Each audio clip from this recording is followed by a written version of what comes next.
Fil-Palazz tal-President f'San Anton, iż-żagħżugħa Jayana Kirkop ġiet ippreżentata bil-midalja tal-Premju Għatjubija Ġwanni 23 li rebħet ftit tal-ġranet ilu.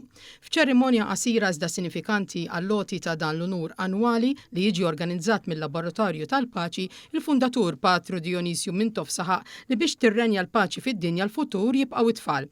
U qal li fit-tfulitu t-tfal ma kinux jitħallew jitkellmu u jesprimu lilhom infushom jew jidhru, iżda llum il-ġurnata għandhom jingħataw kull spazju biex jitkellmu kontra dak kollu li sejjer ħażin fid-dinja. Tfal għandhom ikunu il-Papa mhux jiena ara li il-protagonisti tal-kambjament fid-dinja. Fil-każ tad-dinja din xi li jagħtu l-messaġġ sinċir huma tfal. Huma tfal. U sakemm nisimgħuhom it-tfal.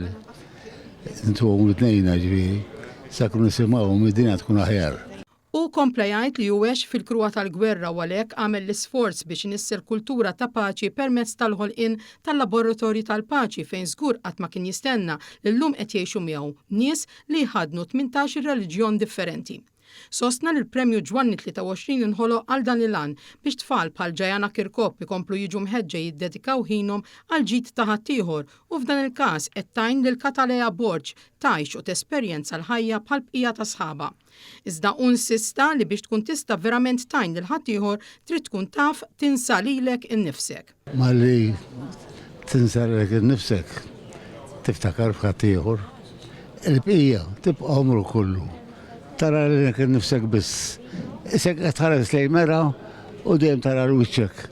Sa dan it-tant il-President ta' Malta Miriam Spiteri de Bono kwotat lil Papa Ġwanni 23 meta qal li l-bnedmin nqabbilhom mal-inbit fejn meta jgħaddi żmien uħud jiqrasu u oħrajn jitjiebu. Propju bħal Patri Dionisju li minkejja l-età ta' 95 sena baqa' dejjem jintensifika l-ħidma tiegħu favur il-paċi. Jitemmettajt li dan il-premju li kienet qed tippreżentaha t-tielet darba u wieħed importanti għandu jibqa' jiġi mbuttat fl-iskejjel hekk kif inhu mibni fuq valuri msejsa fuq l-imħabba lejn il-proxmu. Preżenti għaċ-ċerimonja kien hemm ukoll il-Ministru għall-Edukazzjoni u l-Sports Byron Camilleri u l-Ministru għall-Politika Soċjali u l-Familja Michael Falzon.